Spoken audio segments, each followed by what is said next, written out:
D'Alembert's principle. You consider a mass m, it is subjected to a force F. This is moving in this direction with an acceleration A. The body is in motion. When it is subjected to a force F, it moves in the direction of the force. Suppose I am applying on this, the mass is having an acceleration A. I am applying a force m into A opposite to the direction of motion. What will happen? The body will be in equilibrium. The body will be brought to equilibrium. So, together with the external force, if we apply a force mass into acceleration, which is called the inertia force, opposite to the direction of motion, the body will be in dynamic equilibrium. So I can write here F acting in this direction, MA acting opposite direction. So F minus MA is equal to 0. So for the solution of problems in dynamics, we will be making use of this D'Alembert's principle. So definition is a mass m moving with an acceleration A can be considered to be in equilibrium under the action of the net force acting in the body and inertia force. Inertia force acts opposite to the direction of motion. This is referred to as D'Alembert's principle, and the equilibrium so obtained is called the dynamic equilibrium. So there is another definition which we normally come across, this dynamics. Another definitions which is very commonly used, terms which is commonly used, and you are familiar to this also, free vibration and forced vibration. Say, consider the case of a tuning fork. In a tuning fork, to set the vibration, we have to give some impulse. With the hammer, we hit it. It undergoes vibration. But the hammer is removed from it, or the exciting source, the source which produces this excitation is no longer existing in the structure. It goes on vibrating. We call it as a free vibration. So vibration of a system may be started by the application of an external force. Some external force is required to set vibration, which may be subsequently withdrawn. So the resulting vibration with no external force is termed as free vibration. The example is the vibration of a tuning fork. And vibration of structures induced by earthquake. Earthquake induces vibration. Earthquakes decays. It no longer exists, but the structure goes on vibrating. So these are the two examples of free vibration. Next comes forced vibration. Forced vibration means if the external force is acting in the system during the vibration, it is termed as forced vibration. Example, say a wave force, the wave force acting on an oscillating offshore platform.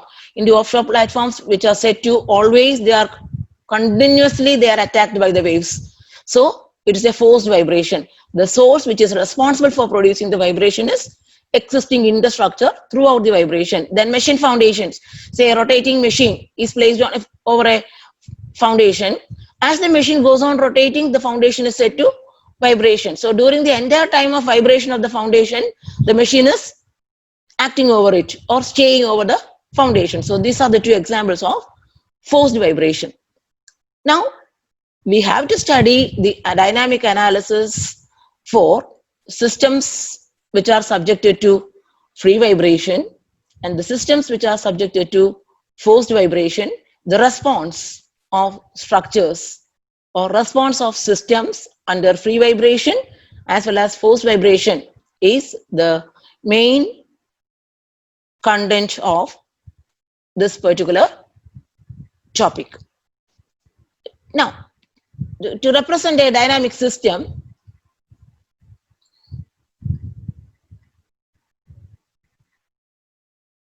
the various components of a dynamic system.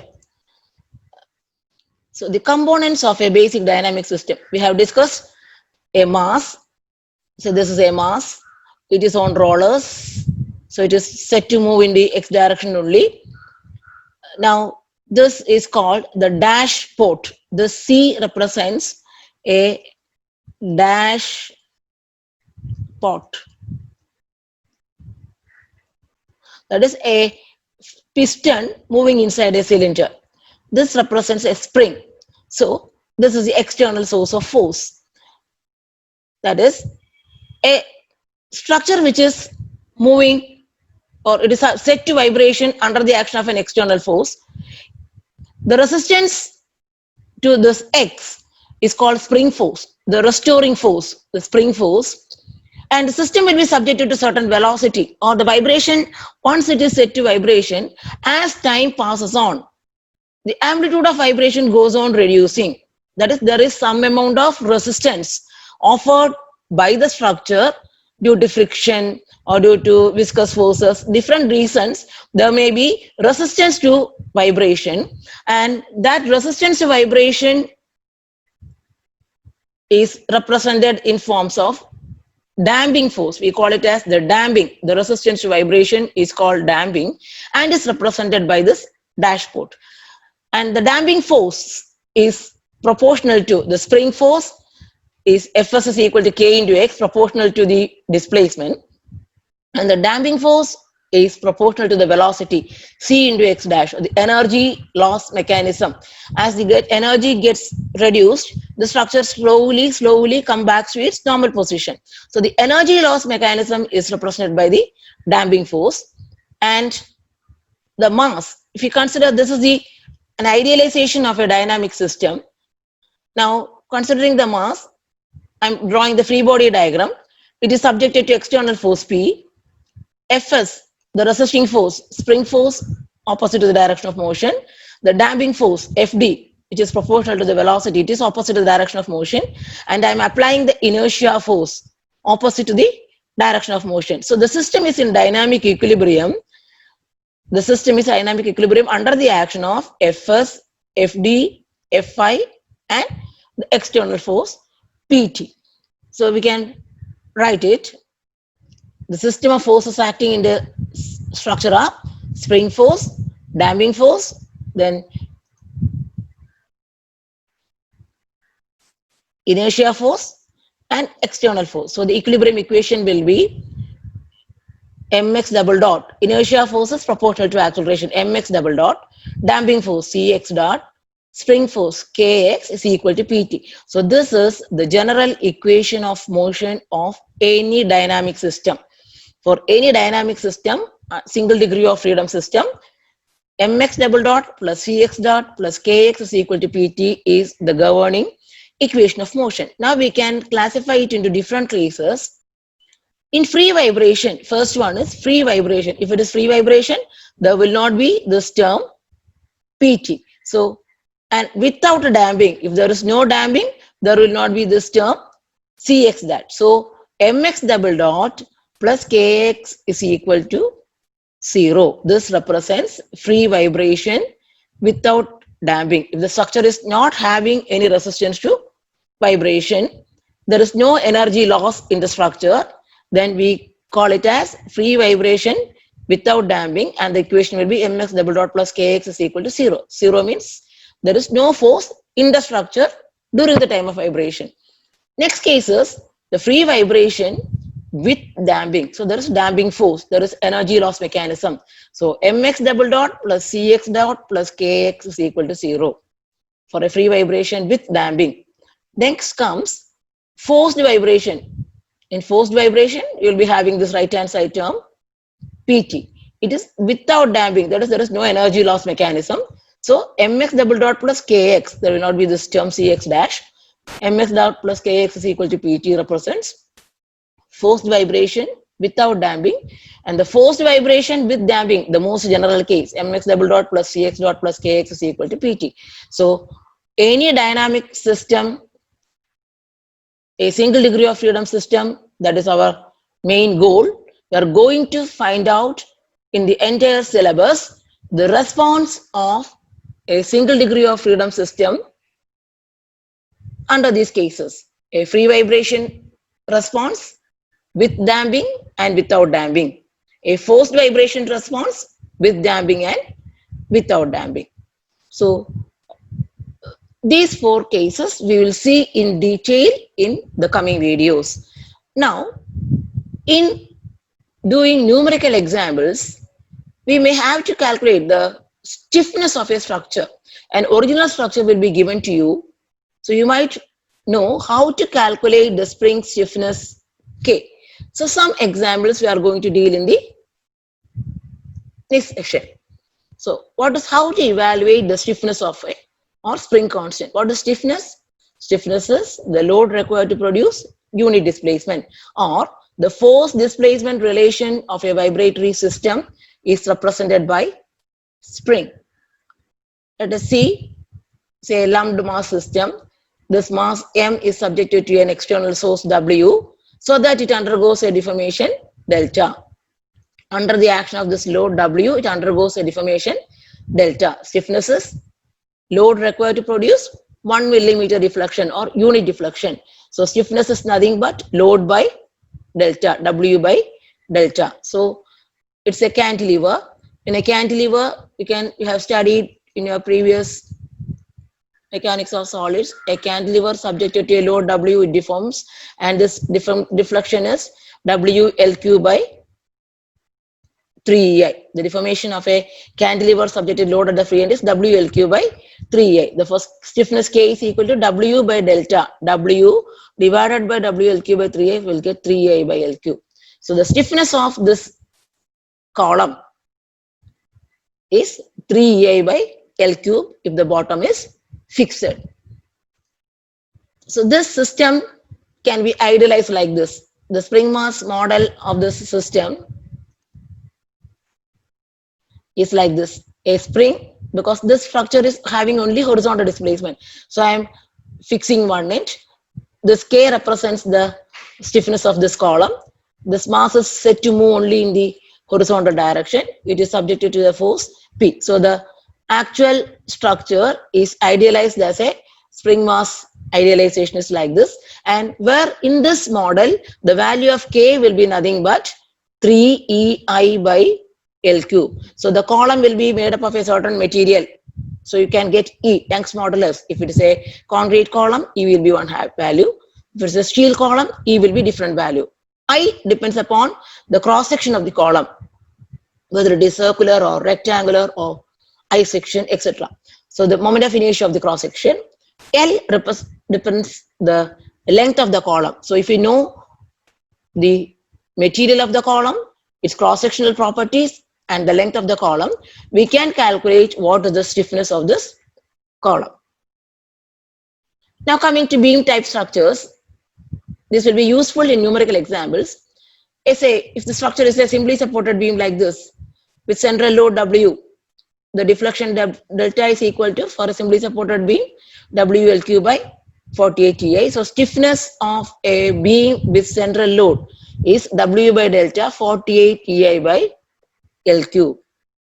If the beam is having a eccentric load AB, the deflection at this point is given by W A square B square by 3 EIL. So the stiffness of the beam is W by delta 3 EIL by A square B square. If the beam is subjected to uniformly distributed load, the deflection will be 5 by 384 WL raised to 4 by EI. So stiffness is equal to 384 by 5 EI by L cube. Here W into L, total load, I have converted it as a total load because capital W by delta, so 384 EI by 5 L cube. Now a cantilever, you have just discussed, the deflection is W L cube by EI, so stiffness is equal to 3 EI by L cube. Just see these two things. Say a beam is simply supported, the stiffness is 48 EI by L cube. Suppose a beam is made up of the same material, same cross section.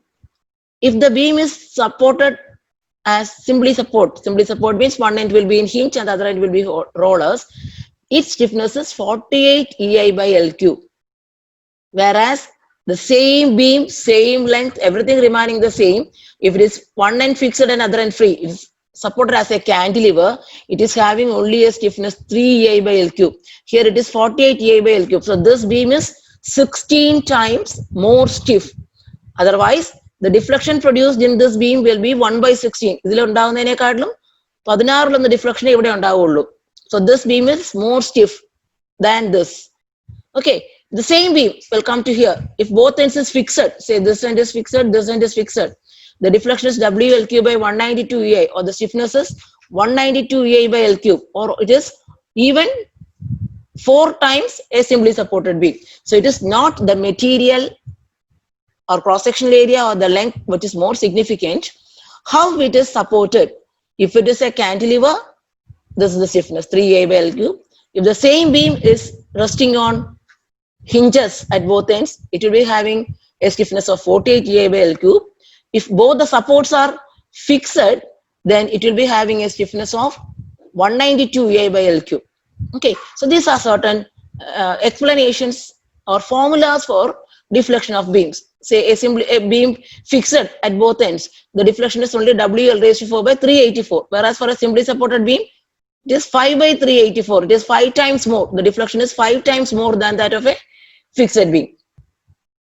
Now coming to frames, a floater frame like this, here the entire mass of this beam is assumed to be lumped at this point. The bottom is fixed. The horizontal load is acting like this. So it undergoes a deformation like this. This is the deformed shape. This is the deformed shape of this structure. You have studied it. If it undergoes a deflection delta, the moment at these two ends will be 6A delta by L square. And to resist that, there will be horizontal forces 12A by L cube, 12A by L cube. So H is the horizontal force and the corresponding horizontal reaction is 12A by L cube. The stiffness is equal to H by delta, W by delta instead of it H by delta. So it is 12 VI by L cube. So for this frame, which fixed end, stiffness of this column depends upon its I and L, 12 E I1 by L1 cube. For this column, it is 12 E I2 by L cube. And both as this load is applied, both these columns undergo the same deformation delta. So we can assume it as a parallel connection. We can assume that instead of these two columns separately, I can assume that there are two springs, 1, 2, and to this a mass is attached and it is set to vibration. So these two springs, one represents this column, this represents the other column. So the total stiffness of these two put together here, it is KAB plus KCD. Stiffness of this column plus stiffness of the second column. These two together will be the stiffness of this single equivalent structure. Now, so this as a result you have to remember the stiffness of a column with base fixed is 12 EI by L cube. Instead of this fixity, if I make this as a hinge, the bottom is hinge, the stiffness is only 3 EI by L cube. It is 1/4 of this. Okay, so these are certain computations which you should know for calculation of the stiffness. Now coming to the thing which I have mentioned just now, certain times there will be number of columns or there will be several type of springs attached together. So you have to calculate the equivalent stiffness of springs. Suppose there are two springs like this, K1, K2, they are attached to a mass and it is set to vibration. If these two springs are replaced by a single spring of equivalent stiffness, say K equivalent. This K equivalent is nothing but K1 plus K2. We'll call it as a parallel connection. See, in the examination or in the questions, they will never mention whether it is a parallel connection or a series connection. How will you understand? Here, see, when this mass is attached to it, both these springs undergo the same deformation. Both of the springs, if they undergo the same deformation, we call it as a parallel connection. Or this total load mg will be shared by these two according to their own weights, their own stiffnesses. So if both the springs are undergoing same amount of deformation due to the attachment of a weight, that is, if y1 equals y2 is equal to y, we call it as parallel connection and the equivalent spring stiffness is K1 plus K2. Now, the springs are connected like this, K1, K2, they are connected in series and they are set to vibration. They are attached to a mass and it is set to vibration. In that case, if you replace it by a single spring of K equivalent, here, this undergoes a deformation y1, m by K1 will be the deformation of this, m by K2 will be the deformation of this. So the total deformation will be y1 plus y2, or each of these springs, the deformation is different. Total deformation will be sum of the deformations of each spring. If it is case, we call it as series connection, and in series connection 1 by k equivalent equal to 1 by k1 plus 1 by k2, or the equivalent spring stiffness is calculated as k1 k2 divided by k1 plus k2. Now we will see certain examples which are common in university questions. Suppose a frame like this can be treated as, say, k, this is one column, this is the mass is attached to it, another spring like this. So this case, considering this case, equivalent spring stiffness is K1 plus K2. This I have to remove. In this case, it is set to vibration, a series connection. This mass undergoes one moment of deformation, this undergoes another deformation. So this is also an example of parallel connection. Suppose here it is, a mass is attached to it. This is a series. In this case, this is a series connection. Both the springs undergo different deformations. This is series connection. Okay, this is series connection. Here both undergo the mass, there is only one mass, and it both these columns undergo the same deformation. Here also these two ends are fixed and there is only one mass. So if this gets elongated, this will also undergo the same deformation. So this will be K1 plus K2. Here also this beam, there are two springs like this. So the equivalent spring stiffness is KB plus KS plus KS2. Now this is the term damping. Another one common term used in this, it is that we have mentioned already, the resistance encountered during vibration. As a result of the energy dissipated due to damping, the amplitude of vibration reduces with time. So the damping in the system due to internal friction of the material, or it may be due to drag effect of the surrounding medium. The exact nature of damping is not easier to model, and most commonly we represent damping as by a linear viscous dashpot model. A linear viscous dashpot model is used for modeling damping, and the damping force is proportional to the velocity, or Fd is equal to Cx dat, where C is called the damping coefficient. Damping coefficient is a material property. It is different from one material to the other material. There are different types of damping: structural damping, Coulomb damping, viscous damping, and negative damping. Negative damping is that which happen in cables, in the cables or transmission line towers, the cables of transmission line towers, once it is set to vibration, vibration never decreases, it goes on, the damping adds on to the vibration and the frequency of vibration goes on increasing. So that is called negative damping. So though these are the different types of dampings are there, within the present curriculum, we are going to consider only this viscous damping modeling. Almost all the structural analysis problems in dynamics, we used to have viscous damping only, where the damping is proportional to the velocity of the structure. So these are some of the definitions and terms to be familiar with before going to the actual study of response of systems. So in the coming videos, we will discuss the free vibration response of a single degree freedom system without damping, free vibration response of a single degree of freedom system with damping, forced vibration response of a single degree of freedom system with damping and without damping. Thank you.